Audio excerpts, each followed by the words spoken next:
We're going to go ahead and get our second session started. It's Adaptable Strategies for a Changing Workforce. Our moderator is Ted Groholske, and I'm going to turn it over to him and let the panel do self-introductions. Thanks, Brian. For a second there, I thought I was going to have to ask the chair to reclaim our time, but it's good to see that everyone's networking and taking advantage of that. Again, my name is Ted Groholske, and I'm with the Caldwell Economic Development Partnership. And so before we kind of kick this off, I'm going to ask each of my panel members to go ahead and introduce themselves. Ladies first, Kelly. Thank you. Is this on? Hi, I'm Kelly Moreno. I'm the Chief Solutions Officer for Workforce Solutions Rural Capital Area. We are your workforce board here in Hays County, and we support the 9 counties surrounding Travis. Our table is just down the street, or down the road right there. Ty, can you all? There it is. We provide free resources to all employers, so please come visit us. Good morning. My name is Rick Bough. I am the Career and Technical Education Director for Hays CISD. We have 25 programs that lead to careers for our high school students across the district. A claim to fame for entrepreneurs that are here. My junior year in high school, I grew up in a small town in central Illinois. A small sandwich shop opened up in our community my junior year in high school. That was Jimmy John's, his first store. So certainly I'm familiar with entrepreneurship and seeing businesses grow. Nice. Dr. Chae, Tracy, Curis Functional Health. My wife and I started Family First Chiropractic about 20 years ago in Dripping Springs. That has since led to practice expansion, numerous practices, multiple businesses. So I can honestly say I have worn every single hat there is to wear. That includes taking out the trash, mopping the floors, hiring, firing, doing it all. So for those who have seen my email, I'm now the official head bottle washer is what I like to call myself. Thank you, panel. It's like in anything when you start a business or you start your workforce, it all starts with a plan. I was told several careers ago, if you don't have a plan, you're susceptible to somebody else's plan. Their plan may not be conducive to your plan. So the more I thought about that, I thought, if I'm going to make this or not, it's going to be because of what I did and not what somebody else gave me. So if we're looking at our workforce, and if I started with Dr. Tracy and asked him, when you look back at where you started and some of the challenges that you faced either as a startup or hiring people, what would some of those be? I think the biggest challenge, and still to this day, the biggest challenge that we have as a small business is benefits. So fortunately, with my industry and our practice, we have a number of different services that we offer. So we're able to extend that to our employees and our employees' families. So that has helped, but I think health insurance benefits in general has always been the biggest struggle. And Kelly had mentioned with workforce, they offer free programs. Man, I love free. Free is easy to carry. Kelly, why don't you highlight some of the recommendations that workforce would have to make for new startups or even in some employee hiring practices? Thanks, Ted. One of the things I would suggest is come meet with our offices and our business consultant team, because we're out in the field every day. We have all the labor market data. We know what the running salaries are in this local area, and we can help you set up your programming so for hiring, if you want your salaries are on the right schedule, we can help write your job descriptions so that they meet the needs that are in the area. As we're seeing, more and more students are not going after the 4-year pathway, and that is not needed to have a lot of these jobs. So we're constantly advising our employers that do we really need that 4-year degree to do this job? Let's look at the skill sets instead and build our resumes off of that. So these resources are available to you. Also, our facilities have interview rooms. If you do not have a facility yet and you need to do interviews, we can provide those spaces for you for free. Thanks, Kelly. Rick, what can you add to that? One thing I would say is working with those who are entering into the workforce and the younger generations, a lot of times the younger generation can get a little bit of a bum rap on. They don't work hard, they don't want to show. And really what we're seeing with this younger workforce is they're driving by signs every day that say 4-day work week, work half the time, work half of a month. And so as you're looking at employing that younger generation, know that that's what you're up against. They're very much more about their time as well as the work time. And it doesn't mean they're less productive. Studies are showing that the younger generations are actually far more productive in the work that they do than other generations. It's just they do it differently. And they have a very different approach to paid time off. I know my dad retired and had 2 years of vacation days saved up when he retired. This generation uses them up every year. And if they get sick at the end of the year, they end up taking doc days because they look at those days as theirs. And so it's a different approach, not wrong, just different. Thanks, Rick. If you guys look around the room, part of this, it's all knowing what your resources are.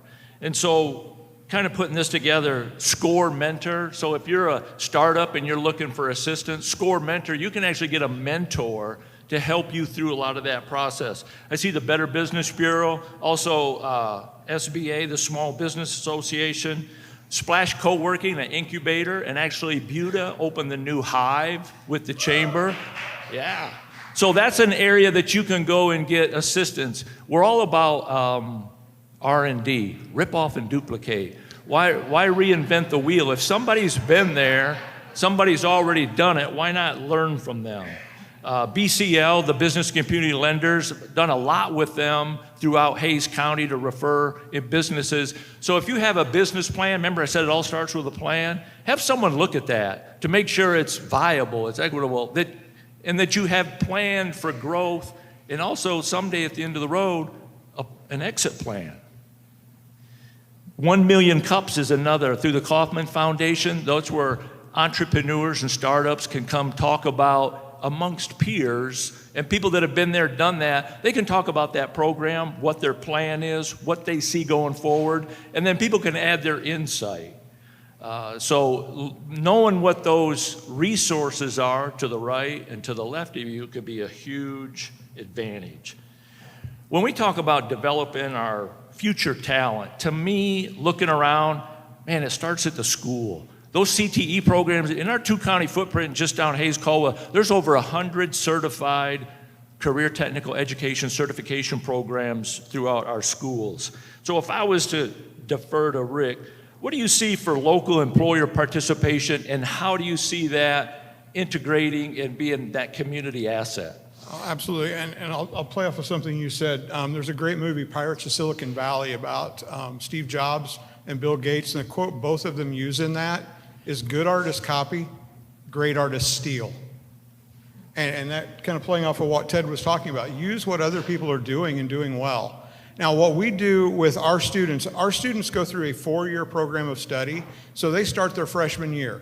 And their freshman year is a concepts class. Their sophomore year, it's more engaged. Their junior year, we are preparing them for workforce, because their senior year, they will do what is called a practicum or an internship. And our goal is to get them out with you and to get them out with our local industry partners. We actually have a range of partnership opportunities. We need people to come in and talk to our students in their career field. If you're an engineer, and we have engineering students, so we want to connect them with industry early so they understand this is what the expectations are, this is what the needs are. If you are a cosmetologist and you own your own salon, or a barber with your own barbershop, we have students that, and those partnerships, so there's an opportunity to come in and talk to those students. We have events that we hold throughout the year where there's an opportunity for businesses to come out and showcase what they do, and we put the business together with the teachers that teach in that area, and then have students come through. So the students can see the correlation between this is what I learned in school, this is how I apply it when I graduate. And so we really want to leverage the knowledge that's in this room to help our students as they embark on careers. Because as Kelly said, many of them are not going to go on to that 4-year college path. Approximately 40% of our students actually carry on to a 4-year path, which means 60% of them are entering into the workforce. And we want them to be ready. Rick, just a quick question too. Of your population of school, what percentage would you say participate in the CTE programs? Our population, 88% of our high school students participate in a career and technical education program. So regardless of those students going to school, going to the workforce, 88% of those people are learning something. They're learning a work ethic, time management. Kelly, when you look at workforce ideas, and we've talked some lattice and ideas and current programs. How does workforce help facilitate kind of what Rick and our other schools are doing in their CTE programs? Sure. We embarked on a career coaches program 3 years ago, which puts 3 career coaches into each of our 36 ISDs, so we're spread out a little far. But these coaches go in and they develop career opportunities and career exploration opportunities for students to see different ways to get into a career. We also have a regional convener, and it's Jessica. She's sitting back over here. And her job is to develop work-based learning opportunities for students working with our ISDs. As Rick was mentioning about the partnerships he has with employers, we have a toolbox for employers so they know how to learn how to get engaged with a student, how to work with a student, how to work with an ISD. Because a lot of times people don't know who to call when you're saying, I need to call that ISD, but who do I call? We have that toolbox for you. We have those connections to each CTE director so that we can make that help for you. So we are starting even younger than our high schoolers. A lot of our work, we're starting to do those career explorations in elementary school with some age-appropriate information. So we, along with Texas Workforce Commission, are working very hard to get those career options out to our students so they can see things they never thought before was an opportunity for them. And these are life-sustaining careers that do not, a lot of times, require a degree, but they can be an earn and learn opportunity. So an apprenticeship, some kind of model like that, so they can get in and start working immediately and earn a good salary. Thanks, Kelly. Dr. Tracy, I know that in the healthcare field, that's kind of it's not a struggling area, but there are shortfalls and struggles that we're seeing down the road. When you look at your process and your pipeline, what are some of the programs or outreach that you look at to help facilitate some of those future and present needs? So Dripping Springs Independent School District, they have a CTE program as well. So we've really leveraged that, and we've got numerous interns throughout the year. And it's been fun because I know for me, we didn't have a program like this. Like I'm envious of what they have at their fingertips these days. Maybe I grew up in Oklahoma. Maybe the Oklahoma schools are just a little behind the Texas schools. I don't know. I thought, man, this is a great program. But I know for myself and what I see with some of the kids that come in through these internship programs is they may think that they're wanting to go into healthcare, but they don't know exactly what aspect, and then they completely change their mind. They go a different direction. Rick and I were just talking about, looking out into the audience, what percentage do you think of these folks are in the profession that they thought that they were going to go into? And we said, probably 10%. So I think getting that exposure and letting them really figure out this is something that I want to pursue or don't want to pursue, especially early in life, is key. So the CTE program is amazing. Good. I saw a recent article, 42 to 47% of the recent college grads last year are not working in the career field that their degree is in. And so, and I think that's indicative. And some of the things that we talked about, we're really not saying don't go to college. 88% of what Rick's dealing with, we're saying get some experience, exposure, using the skilled trades or something, get that certification and then use that. I mean, I've had some of those guys at their culinary field, man, they put on some awesome meals. And so using that or having that experience and exposure, use that to pursue a college education. And then as an employer, again, knowing what those resources are, looking at those school career technical education programs to see where the gaps are. I noticed too that anybody have kids? I have children, and I can tell them certain things. They're like, yeah, Dad, I hear you. If Kelly told them the exact same thing, they'd be like, Miss Kelly, yes, that's awesome, thank you. I'm like, hey man, I told you that. Yeah, but you're my dad. I expect you to say it. When they hear it from a third-party individual. So as an employer, if you're willing to participate in those CTE programs, whether you run an auto body, you run a welding shop, whether you run an IT business, go talk to those students about what that looks like. What is the career progression? How does that growth look in there? What are some of the things that you do? And what that does, like Dr. Tracy said, through that internship and that exposure, solidifies either the choice that they made or, man, I'm in the wrong field. My daughter wanted to be a nurse, went to college, and as soon as she had to give an old person a bath, she tapped out. I'm done, I'm out. Now she's in finance and mortgage field. That's a good field, but had she had that exposure at a CTE program early on, could have saved me a lot of headache and some financial stress. When we looking at that talent pool, we all want the sources that expand. Typically, you don't want just one or two lead sources. Where are you going to find? And invariably, good talent knows good talent. So if I was to ask Rick, what does the school look at for helping with that lead source expansion and talking to those students about whether it's resume prep or any guides for students going forward knowing what to look for? Yeah. Part of the teaks of every class in career and technical education is that job search and the resume building.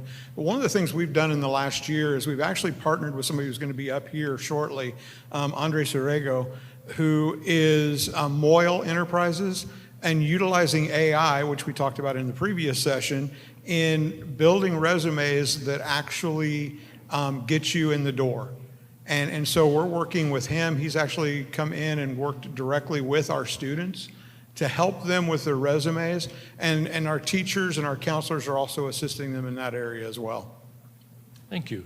And Dr. Tracy, when you look at what your needs are, do you have a preferred lead source or the pool that you go to, or how does that look in your world? I think for us, it really depends upon what aspect of the business we're looking at. So if it's a professional, a massage therapist, another chiropractor, so you've got to look at the skill set that you need and then the resources that you have to attract that type of talent. Are you able to link up with any of the local educational institutions at the college level for any type of interns or shadowing programs to draw from that I would presume that a good number of years are degree required positions? Not really, not as much as you would hope that there would be that talent and that availability to leverage those resources. So it's really more about the network that you create and those channels that feed that network. Okay, thank you. And Kelly, when you look at the programs that you're involved with workforce, what are some of those that help promote this demographic, if any? So the main people the age group we serve is pretty much 14 till you're ready to retire. So it depends on what area you're in and how we need to upskill you if you need to get into that position. As an employer, I'll say, work with our business consultant to help you write out that job description so you can actually get the talent that you need. We're able to upskill people and get them trained to whatever specific needs you have. Those are usually done at no or little cost to the employer. We'll set up any kind of custom programming. Stephanie Amora is with us today. She's one of our industry sector partnerships, and she will set up any kind of training you need. She just set up a maintenance tech at the request of several manufacturers so that they could be able to support that stuff. We do work closely with our staffing agencies as well, like Randstad and such, who our advanced manufacturers use a lot to do their first-line employees, but we also have Work in Texas, which is a database for similar to Indeed, not as good as Indeed, I'll admit that, but it has that same source, and what you can do is our business consultants can put your job into that database, and we'll match you up with different candidates, and then you can choose to interview them or not. And one of the other areas that we are also expanding on is our second chance employees, so people with justice involved.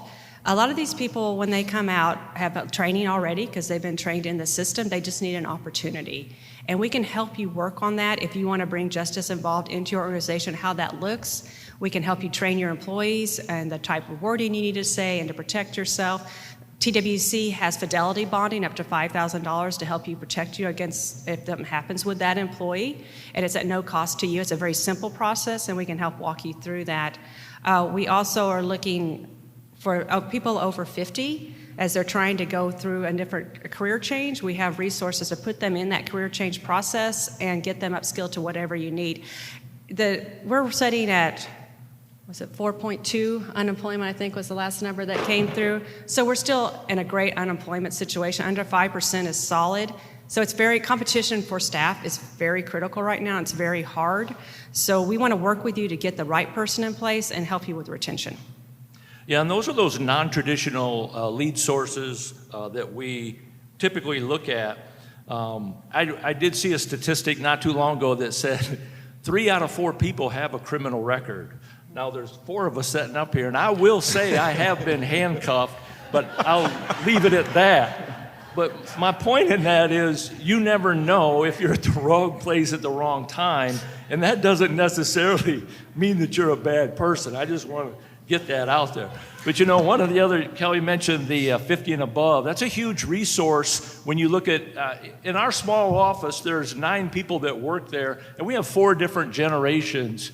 I'm one of the senior wisdom bringers of the team. And so that's an attribute that you can always look at. And I think that statistically, if you look at different demographics will feed off others. And I think Dr. Tracy mentioned some of that is an intern can learn a lot from somebody that's either in college or recent grad to either solidify what they're doing or pick up additional resources along the way. I see that the Texas Veterans Commission is here. That's another lead source, you know, looking at veterans. And I will tell you from the employer side, if you don't have a veterans hiring program, man, that's something you really want to look into.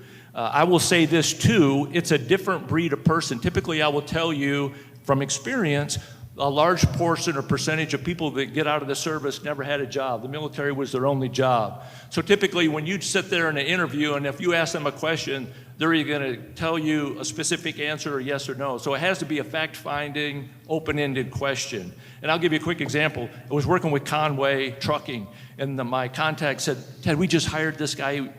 He drove a tank. And I asked him, when your work experience, he said, well, I drive a tank in the Army. He's like, I know, but you don't always drive a tank every day. What are you doing when you're not driving the tank? He said, well, I work in the motor pool and I help order parts to make sure that those get put on equipment. He said, that's what I'm looking for. I'm looking for somebody to work in my facility maintenance that orders parts for the trucks to make sure that the maintenance gets done on the truck. If he had not dug into that a little bit more about what that veteran did, he could have lost out on a dynamic individual. When we're talking about our employing force and retention, typically it's better to hold what you got and train that or upskill it than it is to try to find somebody new.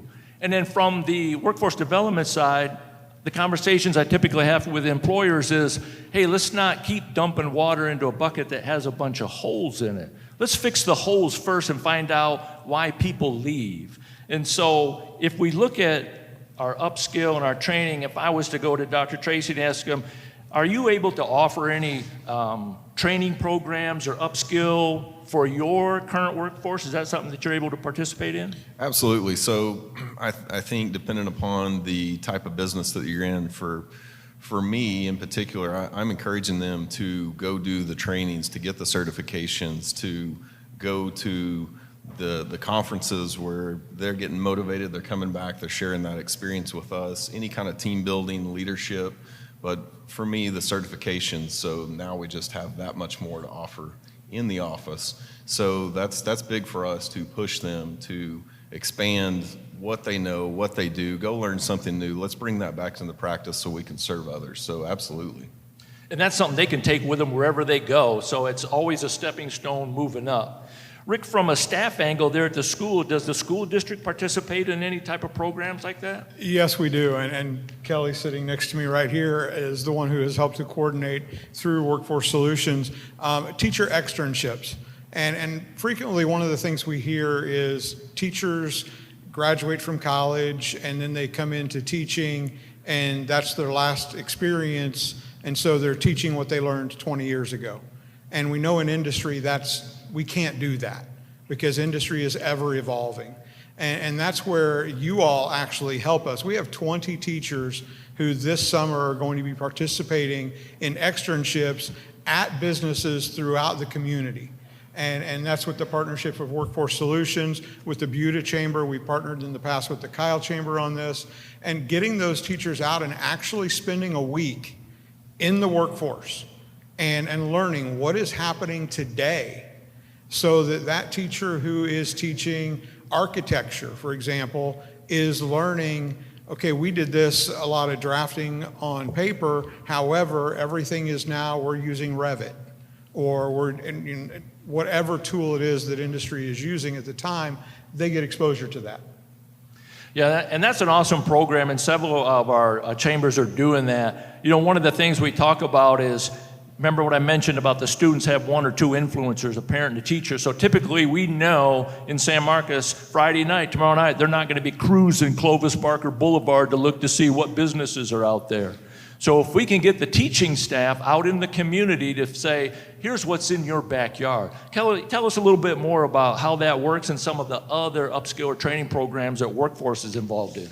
So as we mentioned, externship is kicking off right now. For rural capital area, we have 181 teachers across the 9 counties that will be participating in externship this summer, and we're very excited for this opportunity. This, I think, is our 8th or 9th year of doing this program, and what also happens is our teachers write lessons plans for what they learned and how it can be implemented in the classroom, and then we share that out through our 9-county region, so every teacher has access to that lesson plan, and they don't have to go create that. So it's a cool resource that we are proud to work with Texas Workforce Commission on, and it's a great partnership we all have. And we do partner with our chambers because we believe it's a community event and it takes everyone working together to make these things happen.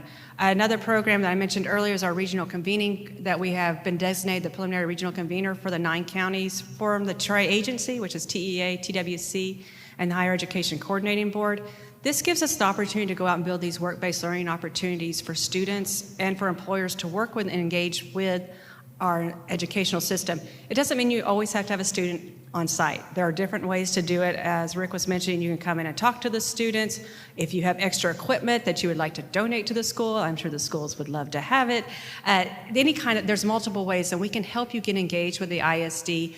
Students really want to learn to what is going out there. They drive by these buildings, they do not know what's happening, so we'll take them in and tour. One of our career coaches, Rachel's here with us time, and she was in Lockhart ISD, and there was a building there, I think it was a glass maker, that no one knew what they did. So Rachel set up a tour and brought in several juniors and seniors, and they were so blown away about what this glassmaker does every day. They didn't even know it. They drove by it every day and had no idea what these people do behind those closed doors. So we're trying to make those opportunities available. In March, we will start opening up for tours of manufacturing facilities. So if you're a manufacturer and you'd like to bring a group of students in, let us know. We'll be glad to set that up. We do that through the 9-county region. There's just multiple ways for you all to get engaged with our student population and see what opportunities are available. As Rick has mentioned, these students work different than we did as we grew up. I'm a Gen Xer, so you sold your soul to the company and you kept going until they kicked you out. But I think these younger kids are smarter than us. They really want to have a work-life balance. They want to do a good job, and if they can get the work done in 4 hours instead of 8, they're going to do it. And they're smarter and faster with the technology, and they know to adapt to it. And we're trying to keep up with them, quite honestly. And the career coaches come in and show them different careers available to them. And the partnership with the CTE directors, I can't say are probably our key things that makes this work. That brings up a good point. It's hard to complain about if I'm an employer and I'm not necessarily happy with the caliber of applicant that I'm seeing. But if I'm not involved anywhere, if not involved with the school system to talk about what's going on, what's happening, provide mentorship programs, working with the chambers, looking at that, it's really kind of hard to, fuss about that. So get involved, have a part, have a say, and make a difference. When we look at, if we look at competing wages, it really doesn't matter how much you get paid if you can't stand to go to work every day. So wages will always be a factor. Typically, our area is a little bit below the national average, actually below the state average as well. The cost of living in our area in this footprint is 7% lower than what it is just a little bit north. But having said that too, some of the numbers we just looked at, 18,000 people are outbound from northern Hays County, and it typically leads to around $2 or $3 an hour is what they're leaving for. And from an economic development side, it's all about you live here, you work here, go to school here, shop here, pay taxes here. That's what we want to see. And so, Dr. Tracy, how are you managing when you look at your wage rates and what you're able to compared to what the market is asking? How are you handling that? So for me, it goes back to your network. So having resources, outside of the county, North Austin, East, West, and just looking at what are they paying their employees and how can we compete with that. So we got to make sure that we're on the same page. And especially in Dripping Springs, it's hard sometimes to attract that talent. A lot of people are commuting and then they're wanting you to pay for their time commuting, or we've even had people asked to pay their fuel, to commute. So I think that's a real struggle, especially geographically where you're located, what you're willing to do in order to stay competitive. And I think too, having those conversations and looking at, does benefits play a part in that, or are you able to offer different hours, any of that? Benefits always plays a role, and like I said initially, I think that's the hardest part for a small business, is to compete with larger businesses that have those benefits available to them. So yeah, you're able to compete to a certain extent, but I think there's other benefits that you can add value where big corporations can't. Sure. Mm-hmm. Rick, when you look at the school CTE level, are wage discussions or any topics like that, expectations with the students discussed, so they kind of know what to look for or what to be aware of, or how that particular field stacks up in our community? It's a great topic, because it is a challenging area for us with students, because students see dollar signs, and they have, frankly, unrealistic expectations, because they look at, we're a room full of entrepreneurs here, most of whom probably started out maybe paying yourself and maybe not as you started your business. And one of the things I did as a teacher, I actually taught in the business area, I would bring entrepreneurs in and I would ask them, talk about when you started, because students see where entrepreneurs end up and expect that's going to be where they start. And it's the same thing with jobs and employment. And so those unrealistic expectations are a challenge. One of the things we try to talk to students about, you talked about benefits, and $18 an hour is not necessarily less than $20 an hour. And that's hard for students to understand, because students will jump from a job for a quarter an hour or for 50 cents an hour. And it's not just students, young adults will. And it's getting them to understand that this is the full package.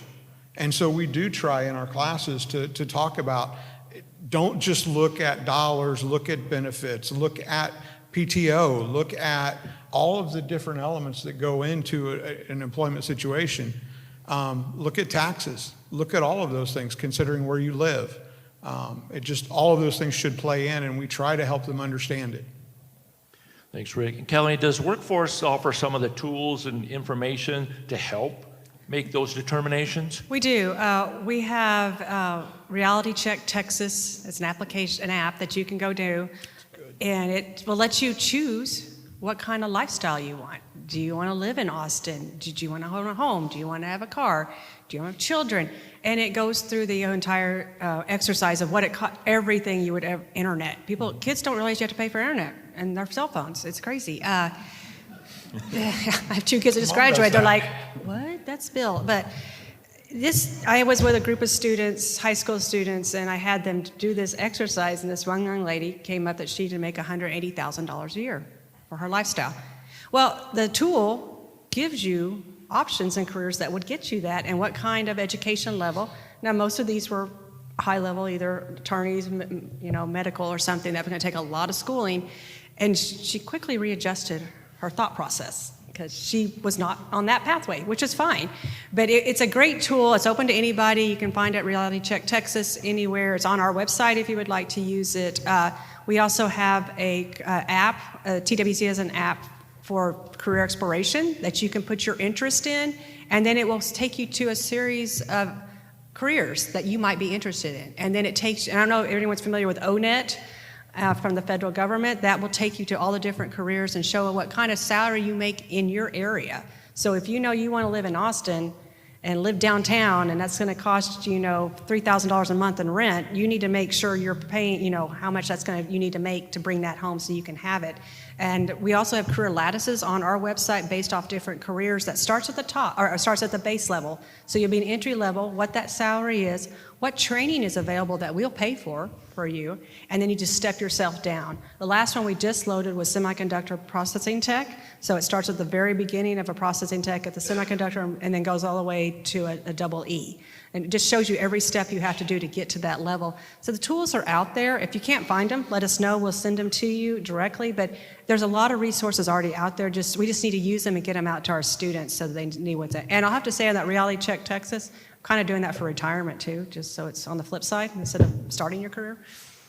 And those are good tools to have. One of the areas that, and I'll talk to CTE, some of the people that we talk with employer-wise talk about the college students coming out with the limited soft skills.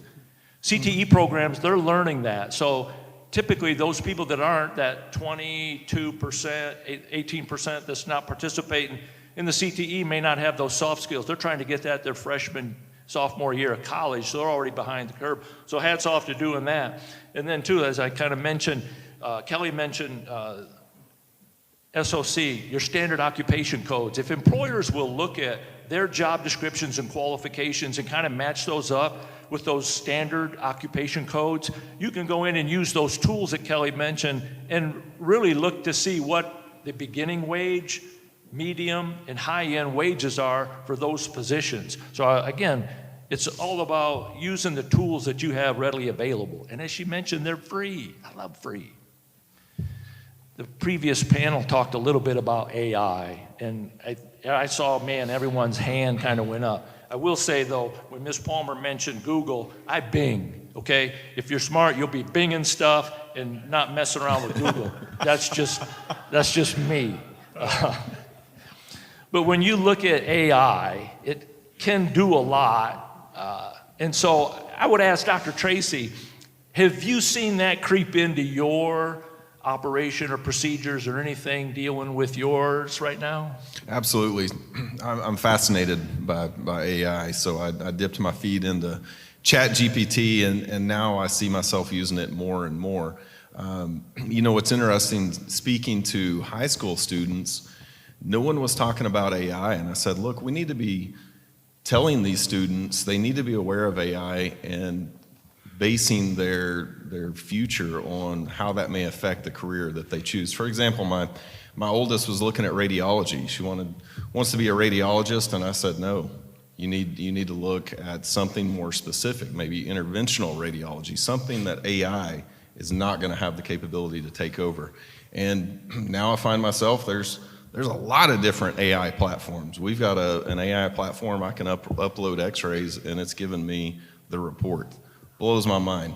Had a meeting yesterday with our medical director, and I'm seeing now that there is even more AI than I was even aware of. There's AI specific for medical providers that gives us access to data.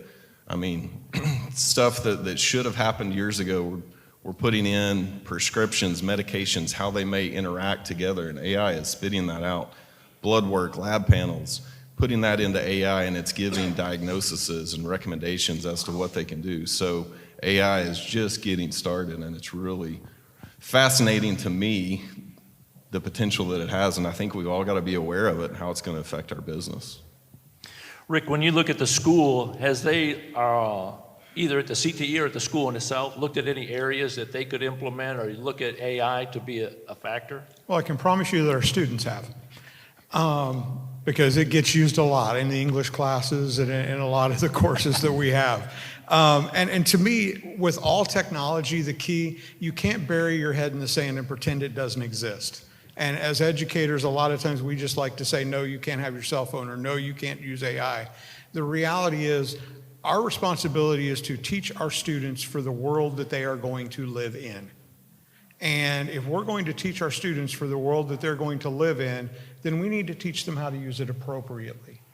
And I will tell you that as a director, and I work directly with our highest level district leadership, we all use AI. We answer, there's a question in an email, or if there is a grant application. Yes, we're doing the work ourselves. We're putting it on paper, But we're using ChatGPT as an editor and refinement. And so it's teaching our students, how do you use this effectively and appropriately so that it's your own idea, your own vision, but made better.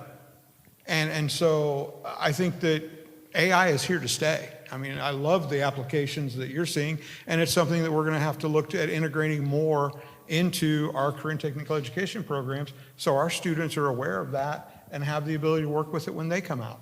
Sure. I will add one other thing, though. The key is always that report that Dr. Tracy gets, we still have to do the baseline education because he has to, I mean, I used to call it in accounting, I called it the BS rule. You have to be able to look at the report that you got from AI and say, no, that's BS. And so you still have to have the base knowledge to know that what you're getting from AI is appropriate. You know, that's a good point. And I did recently read an article where it seems a lot of resumes are coming across hiring managers' desks that ChatGPT or AI did it all. And so they're having trouble really identifying that core person, whether or not they're a fit, because AI is giving them kind of what they think they want. And so really managing that and knowing how to use it effectively is a key. Kelly, where does workforce kind of see AI having that big impact? I think from the employer's perspective, you better get on this wagon. It's happening. We were in a conference this week with Google, and they have a lot of free resources for small businesses. So get onto your Google sites and check to see what kind of free resources are available, because they want to get people trained properly in AI. And that is something, if you're not there, you're going to be passed by, and other companies will take over. At Workforce specifically, we are using AI. We do have a license to do this because we felt we need to protect our documentation, and it's used constantly for us. The chamber, all 5 of them, did a ChatGPT AI.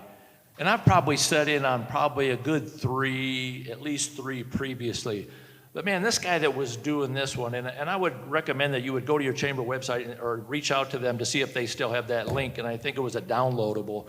But he really laid it out. And I had tried to use it before, and maybe it was a generational barrier, I don't know. But they really talked about the prompt. He said it's all about the prompt. And it's like any tool, let the tool do the job that it's designed to do. So he said, first of all, give it a role. And so you have to tell AI exactly what you want him to do. It has to be a specific goal. You have to tell them exactly how you want this.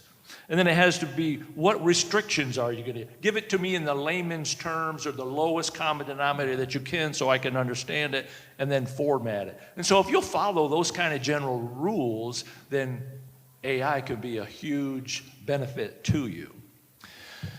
Some of the areas that we look at too in workforce, there's certain barriers out there. And I've worked with people or been in situations where someone couldn't take, hey Ted, I'd like to take that promotion, but you know, it's gonna mess up my child care. And from an economic development, those conversations that we have with those employers that are looking to come to the area, invariably it comes up as, hey, would you consider having an on-site child care facility? And so removing those barriers or being aware of them, Kelly, Workforce does a lot with child care. Could you kind of elaborate on some of that? So in Texas, child care is tied with Texas Workforce Commission. I believe we're the only state that does that because we understand child care is critical to be able to get a workforce in place. What we have available is support for providers. We can help you set up a new provider. We provide training, marketing resources, back of house. They have a personalized mentor that will come and work with them, a business development mentor that will come work with them. On the side of the employee, we have stipends available to the employees if they're eligible. It's usually a sliding scale. I will tell you, we're on a wait list right now. I think about 3,000 students are on the wait list for our 9-county region because we do not have enough providers. We are actively trying to support standing up more providers. And if you're in the child care field, you know it's very tight margins. It's a very hard field. We are also working to upskill our child care educators. and through some apprenticeship opportunities and raising their salaries. And we provide funding to help to support those salary increases so we can get livable wages for our child care workers as well. It is a challenge. It's a statewide and national level challenge, so we're not unique here in any way, shape, or form, but we're actively and aggressively addressing this situation and trying to find ways to support our employees and our employers. And as Ted mentioned, I know most of these are not, but if you're a larger company coming in or you're in a collab to build a child care center on site and we can get a third party to come in and manage it. That's one of the best ways we're drawing in bigger companies is to help with that support. And we're doing that, I know, at the EDC level and the workforce. You know, and that's when you talk the benefit side, having those conversations with your employees, and again, knowing what those resources are. So if I had somebody that had that situation where child care was keeping them from either coming to work or being late or whatever, I want to be able to refer them to the right resource that they can get that situation addressed so I can maintain a quality employee. Are we going to have time for questions? We may have time for one or two quick questions. Am I supposed to ask the question? No. And I know small business owners aren't shy, so anybody, questions?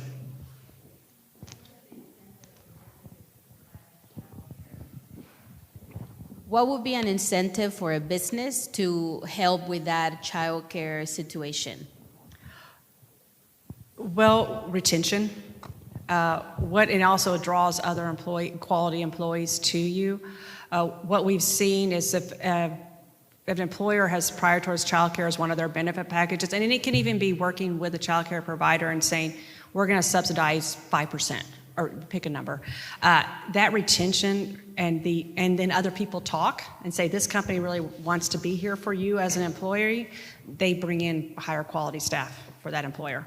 And I'll just answer that. It differentiates you from other employers. Mm-hmm. And when you're fighting for the same pool of employees, differentiation matters. And I will kind of mention that at an Austin Regional Manufacturing Association meeting probably last year or so, the individual sat up there and said, if we could get 5% of the people that stayed home for childcare to come back to the workforce, we wouldn't have a workforce issue. So that just tells you how paramount that a situation that is or can be for a family, especially with shift work and so on and so forth. Is that it for me, Brian? If someone has one short question, if not, we can go ahead. If y'all stick around on stage, if some other people have some individual questions that want to come up, that would be great. We can go ahead and transition to the next one. But please give us a big hand to this panel. I think it was some great information.